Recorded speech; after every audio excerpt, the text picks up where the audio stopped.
नमस्कार. संघर्ष वृत्तवाहिनीमध्ये आपलं स्वागत. घेऊया ठाणे आणि आसपासच्या परिसरामधील घडणाऱ्या महत्त्वाच्या घडामोडींचा आढावा. प्रत्येक युवा सैनिक मुख्यमंत्री एकनाथ शिंदे यांचे युवा सेना मेळाव्यात प्रतिपादन. बाळासाहेब सवंगडांना सहकारी समजायचे, पण आता काही लोक त्यांना घरगडी समजत आहेत. मी मुख्यमंत्री असलो तरी माझ्यातला कार्यकर्ता मी आजही जिवंत ठेवला आहे. उद्याही मी कार्यकर्ता राहणार आहे, असे सांगत प्रत्येक युवा सैनिक हा मुख्यमंत्री असल्याचे प्रतिपादन मुख्यमंत्री एकनाथ शिंदे यांनी केले. ठाण्यातील रेमंड मैदानात युवा सेनेचा राज्यस्तरीय मेळावा शनिवारी सायंकाळी आयोजित करण्यात आला होता. त्यावेळी ते बोलत होते. मुख्यमंत्री शिंदे यांच्या हस्ते क्रिकेटपटू अजिंक्य रहाणे, चित्रकार शशिकांत धोत्रे यांना शिवगौरव पुरस्कार देऊन त्यांचा गौरव करण्यात आला. त्यानंतर मुख्यमंत्री शिंदे यांनी उपस्थितांशी संवाद साधला. यावेळी त्यांनी बाळासाहेबांच्या शिवसेनेला वाचवण्यासाठी धाडस करून पाऊल उचलल्याचे समर्थन केले. यापूर्वी सहकाऱ्यांना घरगडी समजले जायचे, आता मात्र पक्षाचा कोणीही मालक नाही आणि नोकरही नाही. सर्वजण कार्यकर्ते आहेत. शिवसेना पुढे न्यायची आहे. 80% समाजकारण आणि 20% राजकारण याप्रमाणे काम करायचं असल्याचं देखील शिंदे यांनी यावेळी सांगितलं. घरावर तुळशीपत्र ठेवण्याची वेळ तरुणांवरती येणार नसून त्यांना नोकरीचं पत्र मिळेल, अशी ग्वाहीही त्यांनी दिली. बाळासाहेब ठाकरे यांनी राज्यभर शिवसेना शाखांचे जाळे तयार केले असल्याचे देखील त्यांनी यावेळी सांगितलं. त्याचबरोबर बाळासाहेबांचा वारसा सांगणाऱ्याला आरसा दाखवण्याची गरज असून एका व्यक्तीला सर्व शिवसैनिकांनी आधीच नारळ दिला आहे, अशी टीका खासदार डॉक्टर श्रीकांत शिंदे यांनी उद्धव ठाकरे यांच्यावरती केली. खिचडी आणि कोरोना घोटाळ्यात काही लोक कारागृहात गेले आहेत आणि आता आणखीन लोक काही जाणार आहेत. त्यांना उशी आणि सतरंजीची गरज लागणार आहे. मुख्यमंत्र्यांना राज्यभरात कार्यक्रमांना जावे लागत असल्याने ते हेलिकॉप्टरमधून प्रवास करतात. आधीचे मुख्यमंत्री घराबाहेर पडत नव्हते, म्हणून हेलिकॉप्टर प्रवासाची टीका होत नव्हती, असंही ते यावेळीच म्हणाले. मला काय मिळालं, मला कुठलं पद मिळालं, मला नगरसेवक पदाचं तिकीट मिळालं, आमदार मी एकच सांगतो, याच्या मागे आपण काम करा. आपला शिवसेना पक्ष जो आहे हा बाळासाहेबांच्या विचारांचा पक्ष आहे. मी मगाशी तुम्हाला सांगितलं, इथं कोणी छोटा नाही, मोठा नाही, मालक नाही, नोकर नाही, घरगडी नाही, इथे सवंगडी आहे. आणि म्हणून तुम्हाला मी सांगतो, श्रीकांतने आपल्या शिबिरामध्ये जाहीर केलंय, राजा का बेटा राजा नहीं बनेगा, जो काम करेगा वो राजा बनेगा.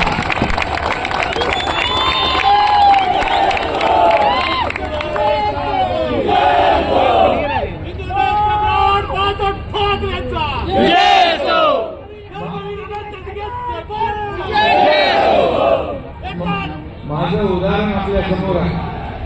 मी कधी कुठली पदाची मागणी केली नाही. धर्मवीर आनंद दिघे साहेबांनी मला जेव्हा शाखा प्रमुख बनवलं, सगळ्यात मोठी शाखा वाघेरी शेठमध्ये, अतिशय पक्की कॉन्क्रीटची स्लॅबची शाखा, पहिली शाखा वाघेरी शेठमध्ये किशननगरला बनवली. आणि त्यावेळेस मला त्यांनी विचारलं, उपशाखा प्रमुख कोणाला बनवू, माझ्या खांद्यावर हात टाकून असं बाजूला घेऊन गेले. मला आठवतं ते चित्र दृश्य. मी म्हणालो, साहेब शाखा प्रमुख कोण, ते मला शिकवू नको. मी म्हणालो, साहेब माझ्यापेक्षा सिनियर, त्यांचं नाव मी सांगितलं. त्यांचं नाव पण तुम्हाला मी सांगतो, विचार आता आपल्याकडे नाही, दत्तात्रय धोत्रे. मी म्हणालो, त्यांना बोलूया. ठीक आहे असं केलं. मला सांग उपशाखा प्रमुख कोण. म्हणजे तेव्हाही मी सांगत होतो, माझ्यापेक्षा सिनियर माणूस आहे त्याला बनवा. परंतु दिघे साहेबांनी काय पाहिलं मला माहित नाही, मला शाखा प्रमुख बनवलं. सर्व नागरिकांना आवाहन करण्यात येत आहे की सध्या डासांमार्फत पसरणाऱ्या डेंग्यू या आजाराचा प्रसार रोखण्यासाठी प्रत्येकाने पुढील प्रमाणे कार्यवाही करावी. डेंग्यू आजार एडिस इजिप्ती हा डास चावल्याने होतो. या डासांची पैदास साचलेल्या किंवा साचवलेल्या स्वच्छ पाण्यामध्ये होते. 8 दिवसांपेक्षा जास्त दिवस पाणी उघडे व साचून राहिल्यास त्यात डास अंडी घालतात. अंड्यांच्या अळ्या तयार होऊन पुढे डास तयार होतात. यासाठी आपल्या घरातील पाणीसाठे, उदाहरणार्थ बॅरल्स, पिंपे, टाक्या, हौद, रांजणे इत्यादी दर आठवड्याला रिकामे करून घासून पुसून कोरडे करून पुन्हा भरावे.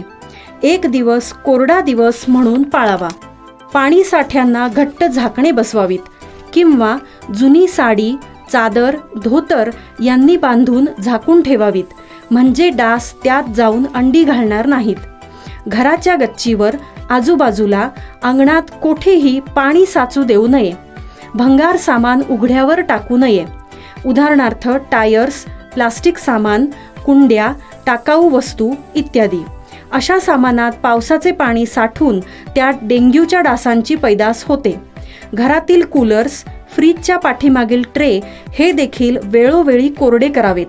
लक्षात ठेवा, नुसत्या फवारणीने डास घनता कमी होत नाही, तर त्यासाठी डास पैदास ठिकाणे नष्ट करणे ही आपल्या सर्वांची जबाबदारी आहे.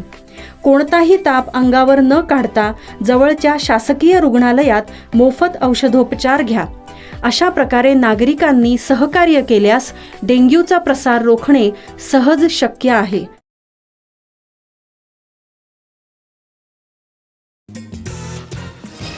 क्रीडा व युवक सेवा संचालनालय महाराष्ट्र राज्य, पुणे व महाराष्ट्र राज्य कबड्डी असोसिएशन तसेच ठाणे महानगरपालिका ठाणे यांच्या संयुक्त विद्यमाने व ठाणे जिल्हा कबड्डी असोसिएशन यांच्या सहकार्याने आयोजित छत्रपती शिवाजी महाराज चषक राज्यस्तरीय कबड्डी स्पर्धा सन 2023-24 ठाणे या स्पर्धेचं उद्घाटन मुख्यमंत्री एकनाथ शिंदे यांच्या शुभहस्ते संपन्न.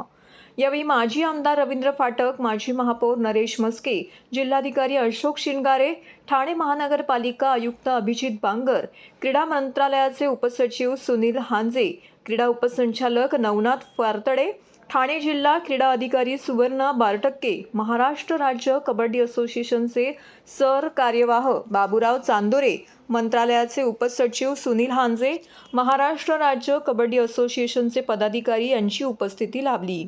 या कार्यक्रमाची सुरुवात छत्रपती शिवाजी महाराज यांच्या अर्धाकृती पुतळ्यास मुख्यमंत्र्यांच्या हस्ते पुष्पहार अर्पण करून आणि दीपप्रज्वलनाने झाली. TJSB सौर शक्ती कर्ज, गो ग्रीन, करा वीज बिलावर बचत. आकर्षक व्याजदर, 84 महिने परतफेड कालावधी, 80% लोन, व्यावसायिक आणि उद्योजकांकरता सुद्धा. अधिक माहितीसाठी तुमच्या जवळच्या शाखेला भेट द्या किंवा संपर्क साधा. 1800-223-466 आणि 1800-266-3466.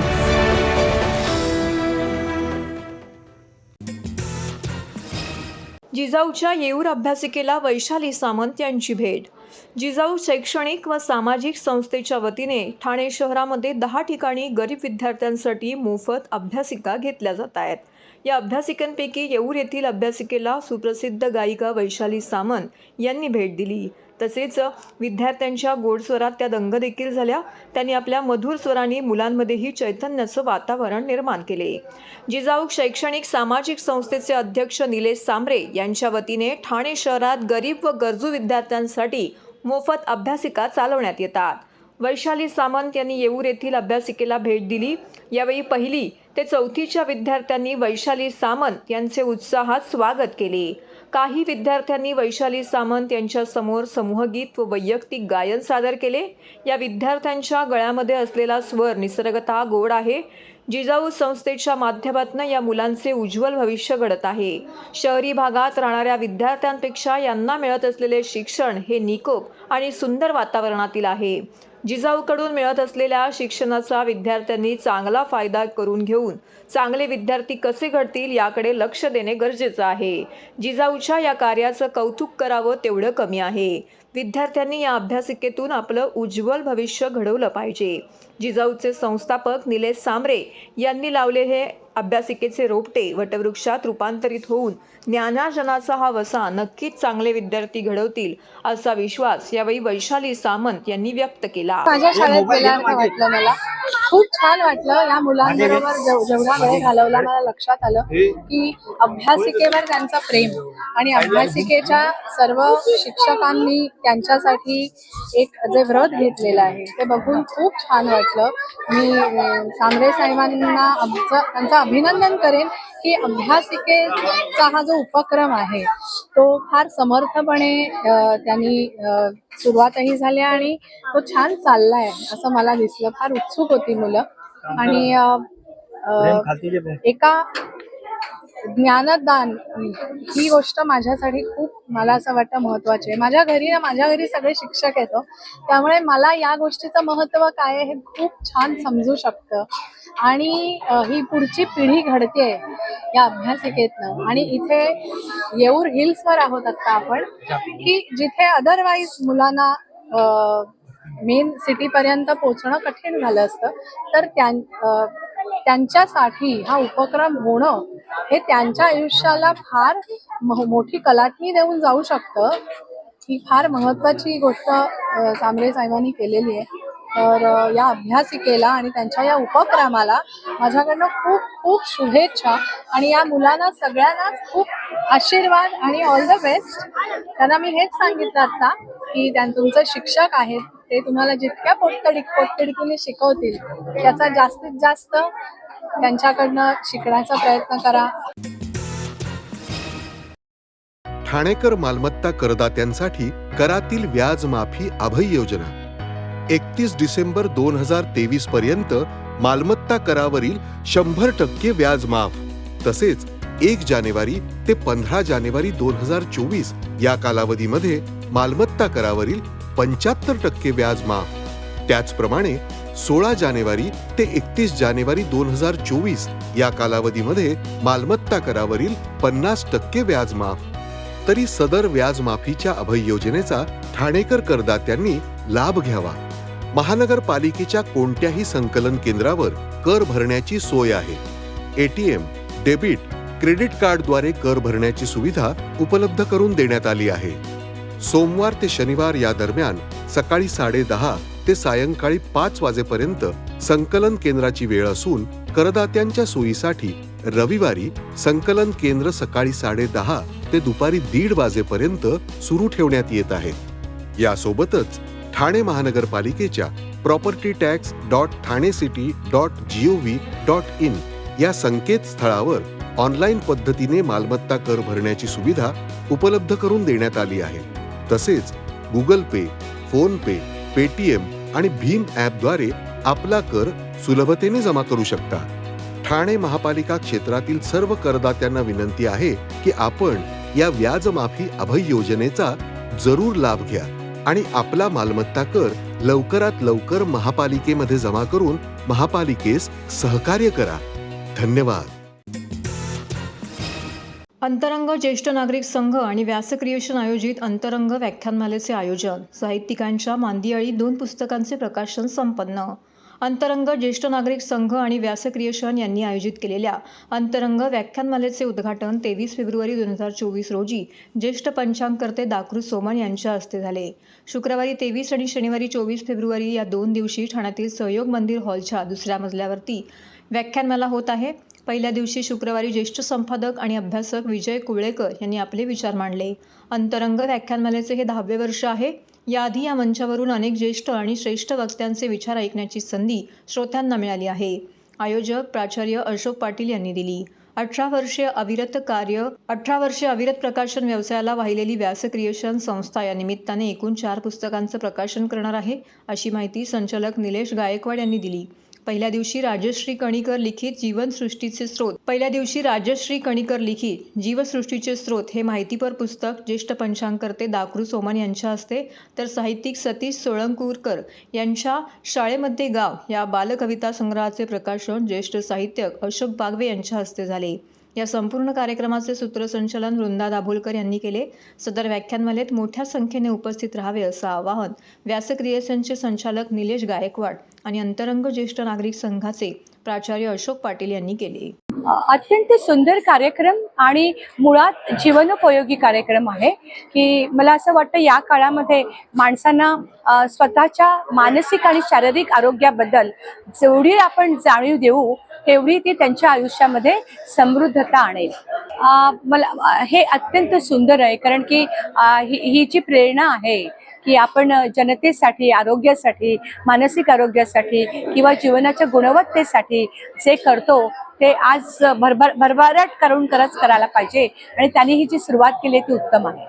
नमस्कार, मी वैशाली निलेश गायकवाड, राज्य ह्युमन वेलफेअर असोसिएशनची कार्यकारी संचालिका. व्यास क्रिएशन आणि अंतरंग ज्येष्ठ नागरिक संघ यांच्या वतीने 2 दिवसाची व्याख्यानमाला घेण्यात आली. त्यामध्ये 4 पुस्तकांचं प्रकाशन देखील झालं. अत्यंत उत्तम जगूया आनंदाने पारकर मॅडमकडून आम्हाला मार्गदर्शन मिळालंय आणि काल कुवळेकर सरांनी सुद्धा मराठी भाषा आणि मराठी शाळा टिकाव्या म्हणून आपण काय प्रयत्न करावेत रोजच्या दैनंदिन आयुष्यात याचं उत्तम मार्गदर्शन सरांनी केलंय. त्यामुळे हे सगळे दोन्ही वारसे खरं तर रोजच्या जीवनातले घेऊन आपण नक्की पुढे जाऊया आणि अशाच आपल्या जीवनाला समृद्ध करणाऱ्या व्याख्यानमाला कायम आयोजित करत राहाव्यात अशी मी विनंती करते. नमस्कार, मी वृंदा दाभोळकर, एक लेखिका निवेदिका म्हणून काम करते आणि गेले 2 दिवस या व्याख्यानमालेमध्ये मी ॲज अ निवेदिका म्हणून काम करते. तर हे 2 दिवस माझ्यासाठी मला समृद्ध करणारे होते. काल कुवळेकर सरांचं मराठी ह्या आपल्या विषयावरती आपल्या मातृभाषेच्या प्रेमाचं जे भाषण होतं, जे व्याख्यान होतं, ते इतकं आवडलं आणि त्यातून खरोखर इतकी माहिती आणि इतकं समृद्ध झाले मी. आणि आज पारकर मॅडमचं जे व्याख्यान होतं त्याने तर खरंच आनंदाने जगण्याची व्याख्या त्यांनी ज्या पद्धतीने उलगडली. खूप खूप आभार व्यासचे, अंतरंगचे. आणि असेच कार्यक्रम घेऊन या पुन्हा पुन्हा, जेणेकरून आमच्यासारख्यांचं आयुष्य समृद्ध होईल, आम्हाला जगण्याची नवी दिशा सापडेल आणि त्या वाटेवरनं चालत असताना, माणूस म्हणून आयुष्यामध्ये प्रवास करत असताना खूप काही गोष्टी आम्हाला समाजासाठी करता येतील. तर हे होतं संघर्ष वृत्तवाहिनीचं आजचं बातमीपत्र. उद्या पुन्हा भेटू याच वेळी याच ठिकाणी ताज्या घडामोडींसह. तोपर्यंत नमस्कार.